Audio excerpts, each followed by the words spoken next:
Hello. So this is the prediction video and analysis video for UFC 212. It'll take place June the 3rd, 2017 in Rio de Janeiro, Brazil. I do believe that this is going to be a historic UFC in terms of the first pay-per-view in over 10 years where either Rogan or Goldberg has not been at the announce table. I'm not sure who's going to be the announce team. I really hope Dominic Cruz gets the gig and John Anik. I think those are the two best options. But it'll be interesting to see who they go with. First of all, as well, a lot of people have been complaining about the poster. This is the second attempt at a poster because Anderson Silva's now off the card. And I don't mind it. You know, all I've done is switched it upside down to what the UFC released it as, which you can do. It works both ways. But some people were complaining that, you know, when they released it with Aldo on top, it was disrespectful to Max Holloway. I don't see it like that at all. I think it's an improvement on what they've been doing. It's not a world beater of a poster, but you know, it's an interesting one. I think they could have made up more of the champion versus champion angle. But personally, what I would have done is I would have had Aldo holding one side of the belt in the middle, and Holloway holding the other side of the strap, like in a kind of tug of war. I think that would have been an interesting one, but it is what it is. You know, for people also talking about Anderson being off, first of all, the Gastelum situation. You know, what do you think about marijuana? Actually, either way, it doesn't matter if you think it's harmless or it should be banned. You know, the rules are the rules, and if the guy is being caught breaking the rules and gets suspended, you can't really complain. In terms of marijuana being a performance enhancer, I don't think it helps your performance in the cage. I think it does help recovery outside the cage, which is, in my opinion, why it should be legal for the guys to take it. But as the rules stand, it's illegal. He's off the card. Now, Anderson Silva going on to demand an interim middleweight title shot against Yoel Romero. Rumored to have turned down a Luke Rockhold fight, which I've got to say, I would have loved to have seen Luke Rockhold against Anderson Silva in Brazil. I think Rockhold wants to get back a measure of respect he lost when Vitor TKO'd him. So that would have been a really good fight. I wouldn't have minded seeing the Yoel Romero Anderson Silva fight either. But Dana White is completely right in refusing to make that an interim title fight. First of all, Anderson Silva is nowhere near getting the title shot. If he beat Romero or Luke Rockhold, then he would be in the picture. At the moment, he's not in the picture in terms of titles, in my opinion. You know, and you can't just go throwing around interim titles. Bisping is fighting, well, he's going to be fighting in October now, we learn, but he's defended his title. It's not like he's going away like Conor McGregor or he's been injured for years like Dominic Cruz. So in those terms, I was really surprised that people were calling for the interim title, or at least Anderson Silva was calling for the interim title. Anyway, now we'll get to the fights. So the opening fight of the night, this is Uli Alcantara against Felipe Ariantes. Now, this is a rare Brazilian versus Brazilian bout in Brazil. They have fought previously in 2011, August 27th. Uli Alcantara won by a decision. And sadly, I think it's fair to say that neither of these guys has really progressed that much since that time. So it's most likely that that result is going to repeat itself. You know, Uli Alcantara is 35-7. Ariantes is 18-8-1. I don't particularly see either guy going for the gold at this stage in their career. I don't see them evolving massively from fight to fight. Alcantara is unlikely to beat a top 5 guy, but I think he's certainly a very competent top 15 guy. Ariantes, I would say he's a top 50 guy in the world. Now, if we consider that the UFC employs maybe 40 guys per division, does he deserve to be there? It's questionable, but he's not a bum by any means. I think this is going to be a very competent fight. I think this is going to be, decided over 3 rounds. But I'm sticking with Elian Alcantara. I think he's the guy that's going to win this one. Second up, or actually, I'm not sure the order of the card to be honest, but we're going to go with the Chagas versus Jim Wallhead now. Sorry, excuse me. Juan Chagas is 14-2-1, and Wallhead is 29-10. Having drawn and lost in his last 2 fights, Chagas will hope the home field advantage will be enough against very experienced Wallhead at 29-10. I don't really rate either of these guys that highly. I think it's going to be a little bit of a coin toss, but I'm going to land on Wallhead winning this one by TKO. I think the experience factor will play in and help him out, whereas maybe for Chagas, this is a big stage and probably a lot of pressure for him. Now, what's the upside for Wallhead? How far can he go in this division? I don't really think that far. The third fight we have is actually the first female fight on the card, and this is Viviane Pereira versus Jamie Moyle. Honestly, there's not a lot to say about this. I think Jamie Moyle is being rushed. She's at this division. She's at the UFC rather too soon. I think Pereira is going to take this by decision. I don't expect it to be an overly technical fight. I don't expect it to be that exciting. I think Pereira will win comfortably. I don't necessarily see Pereira troubling the top of the division. Because it's so shallow, she might get in the top 10. But, to say that Jamie Moyle is in, I think her record's 4-1 and 3 are by decisions. Now, when you're outside the UFC, if you're in, let's say, the regional scene, you should be finishing fights, and I think if she's having trouble finishing fights on the regional scene, she's going to struggle at the big show. So I'm not saying this is going to be the worst fight of the night, but I certainly don't expect anything amazing from either of these two. Next up, we do expect something amazing from this. Leandro Santos against Oliver Aubin-Mercier. Now, 10-fight win streak for Santos. There is a draw in there with Norman Park, but he's a very, very skilled black belt. Mercier is tri-star fighter who mainly wins via submission. So I think that's going to be a problem for him, because I don't see Mercier being able to submit Santos. Even though Santos KO'd talented prospect Kevin Lee, I don't think he's going to win this one via submission. I don't think he's going to win this via TKO. I think that this is going to be the decision victory for Santos, but I expect a really skilled grappling contest to take place. And who knows, maybe because they're 2 skilled grapplers, this is going to take place on the feet. That sometimes happens. But I'm looking forward to that. I think this is going to be a good fight. The next fight that we're going to talk about is, if Mike Goldberg was on the card, he would love this one. Paulo Enrique Costa against Holloway Bamgbose. Now, this is the battle of the TKO artists.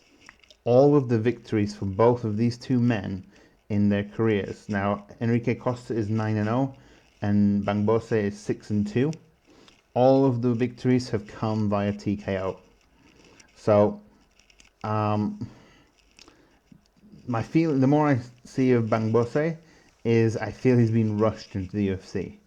I do think that he could evolve into a fighter in 3 or 4 fights that really deserves to be in the UFC and could make a run towards the top 15. But on June the 3rd, I think this is, a step too far, too soon. The Brazilian crowd, I think, is going to play in on this. And it's going to be a good night for Costa with a win via TKO. Yeah. So next up, we have Yancy Medeiros against Erick Silva. Yancy Medeiros is 13-4. Erick Silva is 9-7. These are 2 well-rounded, very competent fighters, and I've actually been really underwhelmed by Medeiros' UFC run. He was an ex-Strikeforce competitor, and he looked like a real good prospect in Strikeforce. I think you can even compare him somewhat to Masvidal. Like, he's a guy that, if he got his head right, I think he could really push up the division, but he seems maybe a little too relaxed, or I'm not sure exactly. I can't put my finger on where it's going wrong for him. Now, Medeiros does have the ability to TKO Silva, but I think that Silva's actually going to take this to the ground, and he's going to submit him. Now, both guys desperately need to put a run together if they're ever going to dream of hitting the top 5 or even winning the belt or competing for the belt. They're at that stage in their career where, a few more of these win one, lose one, win one, lose one, they're going to end up becoming journeymen. And I would really love to see both guys put a run together and get, towards the title side of things. But that's up to them. That's up to them to step up their game. Next up, we have Marcos Antonio Beltran versus Davison Alcantara. Beltran is 8-4 and Alcantara is 11-0. Interestingly, it's a flyweight battle, and Beltran has previously competed at bantamweight and even as high as lightweight. For me, this is a massive red flag against Beltran. Davison Alcantara had an impressive TKO win in juggle fights over unbeaten prospect Denis Arianjo, which makes me suspect that he carries enough power to TKO a possibly drained Beltran.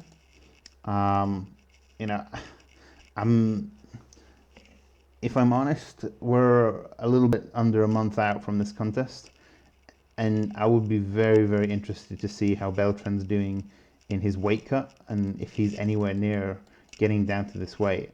This fight could even be called off because he doesn't make weight. For me, it's really, really surprising that it's a flyweight battle. It's very strange. I find it very, very strange. Next up, we're going to talk about Johnny Eduardo against Matthew Lopez. So Johnny Eduardo is 28-10 against Lopez, who's 9-1. This is a really big step up for Lopez, who's never fought outside North America. Eduardo has KO power and submission skills. If Lopez can win this, I think it's by exploiting Eduardo's submission defensive frailties. What can you say? I think that Eduardo is going to win this via TKO. But I wouldn't bet a lot of money on that. I think that's going to be the most likely outcome. You never really know how someone's going to compete, especially when they go to Brazil. It's a very hostile crowd when you're facing a native. It's very difficult, a very different kind of country, humidity-wise, culture-wise, food-wise. So I think that that's what's going to be the difference here, but I do expect big things going forward from Matthew Lopez. Next up, this is a really good battle that I'm very, very excited for. people can tell you that the 212 card isn't great, and in terms of drawing power and big names, I can agree. You know, that sandwich between 211 and 213, 212 really does look like a poor relation, but it doesn't get much better in terms of submission specialists than these two guys. Antonio Carlos Jr., who's 7-2, against Erick Spicely, who's 10-1. These are really slick guys on the ground. You know, it's really difficult to choose. I think they're both pretty good standing up. I think Carlos Jr. has an advantage, in my opinion, standing up. You know, and the one thing that I would say is that, you know, Carlos Jr. has never been submitted. You know, he won Tough Brazil 3, and is BJJ world champion, his Pan Am champion. You know, and Spicely, you know, lost via, oh no, Spicely beat, Thiago Santos down in Brazil by a rear naked choke with fight 95. So he has been down in Brazil and he won. You know, it's very tough, but because I think this is going to take place on the ground, you know, I have to give the advantage to the BJJ world champion and Pan Am champion, AC Junior. I think he's going to win this via submission, but this, you know, if the crowd is into it, this could really be the perfect place to have this submission type of match, this ground game match, and this could be a fight of the night. We'll see how it goes. Next up, we have the retiring Vitor Belfort, and I love Vitor. He's an absolute legend, but I've never been happy to see a guy retire. Like, the legend of Vitor Belfort is just getting so disappointing post TRT. Now, in terms of Nate Marquardt, oh my god, like, there's never been a fight between two great competitors that I've wanted to see less. You know, I'm happy that this is going to be the last time. I really hope it is. Obviously for Nate, it's probably not going to be the last time, but I would like him to, you know, think about getting out. He was involved in an absolute stinker last time out against Sam Alvey. I do fear actually that the outcome of this is going to be Nate lying on Vitor for 3 rounds. But I'm going to be endlessly optimistic and predict a Vitor Belfort glorious TKO retirement victory. That would be perfect. I hope it happens. You know, Vitor was a pioneer, and he's a really good martial artist. He's good all over, technically skill-wise, but, you know, his time has passed. That's all I can say. Vitor's time has passed, and it's time for him to move on. I'm glad he has done. Hopefully he'll open up a school and pass on the knowledge that he's acquired. Interestingly, he's training out of TriStar Gym for this one. You know, it's a great gym for him to train out of. It's good that he's getting different opinions, but it's also pretty strange that he's going somewhere else for his final fight. Next up, we're going to talk about Marlon Moraes against Rafael Assunção. Now, both of these guys are good veterans. Moraes is 18-4. Assunção is 24-5. Moraes is coming over from World Series of Fighting on a 13-fight win streak. I know a lot of fans think if it doesn't happen in the UFC, it's not important, but he's got a few good names on that resume, and winning 13 fights in a row, even against tomato cans, it's good. You know, he needs to be respected, and Assunção has been less than impressive, you know, since his return from injury. You know, he lost to TJ Dillashaw. He was involved in a terrible match against Aljamain Sterling. does he have enough to cause problems for Moraes in Brazil? I think they're fairly evenly matched, in my opinion. And one of the things that I think that goes against Moraes is he's fighting a Brazilian in Brazil. Both of these guys could win via submission, in my opinion, but I think it's going to go all the way to the finish. And I'm going to say that Assunção is going to win by decision, possibly a bad judging decision. You know, I think that he's definitely going to have the hometown advantage in that sense. You know, but I'm not expecting I'm expecting a very technically competent fight from these two guys, but I'm not expecting fireworks. I am expecting a really good match from Cláudia Gadelha and Karolina Kowalkiewicz. Now Gadelha is 14-2, Kowalkiewicz is 10-1, and all the losses, all three of those losses, are at the hands of one lady, Joanna Jędrzejczyk. Now Joanna Jędrzejczyk has a big fight against Andrade at 211, and in theory, the winner of this fight, Cláudia Gadelha versus Kowalkiewicz, would fight the winner if the winner is Jessica Andrade.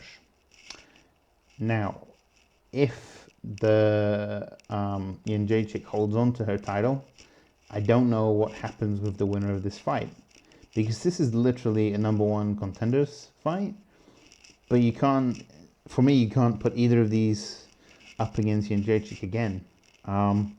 Maybe Kowalkiewicz could go up against Jędrzejczyk again, but I don't see it. I don't know what they're gonna do next with Jędrzejczyk. Maybe this new division that they're opening up for the women, 125, is gonna shake things up. But you know, the women's divisions are just not that deep. Anyway, getting back to this fight, everything points to a really close decision. I'm siding with my adopted home country, Poland's lady in Kowalkiewicz. I think she can keep Gadelha at distance and outstrike her from the outside, at least for the first 2 rounds. Over a 5-rounder, I might give the edge to the Brazilian, but I don't know what is next. You know, I don't know that in the first 2 rounds, Gadelha is going to have enough. So there you go, Kowalkiewicz by decision. And finally, that takes us to the main event of the evening. The champion versus champion.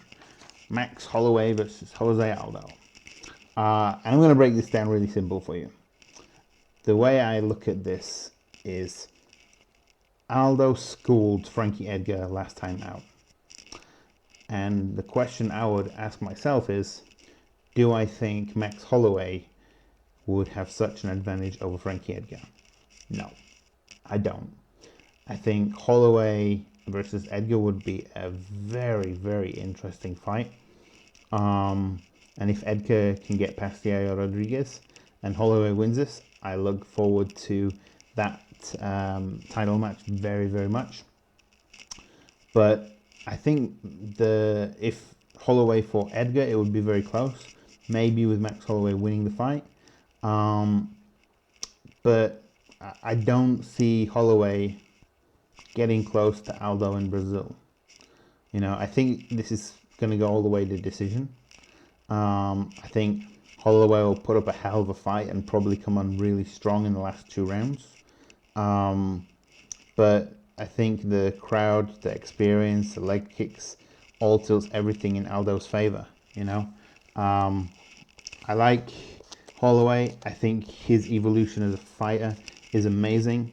I would have really loved to have seen Holloway fight against McGregor, but let's be honest, if McGregor actually does get the victory, or even get the match against Mayweather, he's never coming back to the UFC. Maybe Aldo, as the king, would get McGregor back for the fight, but I think this main event is a really good one. I think the rest of the card in terms of pay-per-view, it looks weak as a pay-per-view card. I'm not that interested really how much the UFC sells on pay-per-view. but I don't think this is going to be a really big one. If Anderson Silva was on the card, it'd do better. I don't know how much of a star Max Holloway is in the United States. I think he's got a good personality. I think he could be a star. I think he's got a great skill set. You know, and obviously the winner facing the winner of Frankie Edgar Rodriguez, you know, all of that. I think the loser and loser could face each other in those fights too. I think all of those fights are very interesting.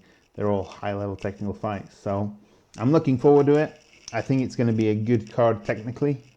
You know, and then this starts a really good run, because after that there is 3 fight nights. The Tough 25 finale, and or whatever it's Tough Redemption finale, and then the 213.